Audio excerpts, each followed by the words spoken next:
İsrailin İstanbulda yerləşən baş konsulluğuna hücumla bağlı daha 2 nəfər saxlanılıb.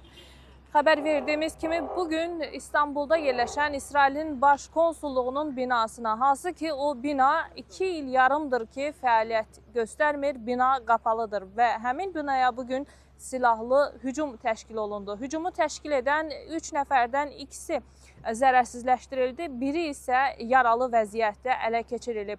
İlkin Türkiyədən verilən rəsmi açıqlamaya görə hücumu təşkil edən şəxslər dini radikal qruplaşmalara məxsus olan şəxslərdir və onlar haqqında dərin araşdırma aparıldığı bildirilir. Hadisə yerində nə baş verir? Hadisə yerində hal-hazırda məndən arxada gördüyünüz bu ofis binalarının təxliyəsi həyata keçirilir.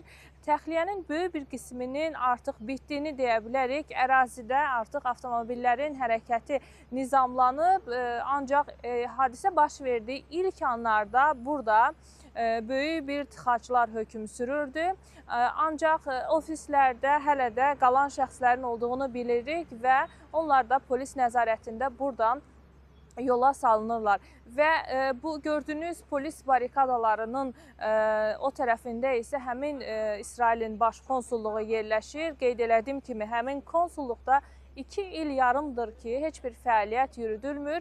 Bilirsiniz ki, İsrail və Fələstin arasındakı müharibədən qısa müddət sonra İsrailin Ankaradakı səfirliyi belə Türkiyədən ayrılmışdı və burada İsrailin nə konsulluğu fəaliyyət göstərir, nə də Ankarada bir səfirlik hazırda var. Hər iki bina fəaliyyətini dayandırır və bugün həmin binaya, hansı ki İstanbulda yerləşən konsulluğun binasına hücum təşkil olundu. Hücumun detalları araşdırılır və bir maraqlı məqam isə ondan ibarətdir ki, hadisə baş verdiyi andan etibarən bura dünya mediasının diqqəti çox böyük oldu. Hazırda da böyük əksəriyyət dünyanın bir çox nüfuzlu media orqanlarının nümayəndələridir ki, onlar bura gəlib hadisə yerindən reportajlar hazırlayır və canlı yayımlara çıxırlar.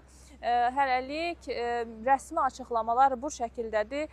Çox böyük güman ki, yaxın saatlarda araşdırmalardan sonra yenidən ictimaiyyətə məlumatlar ötürüləcək.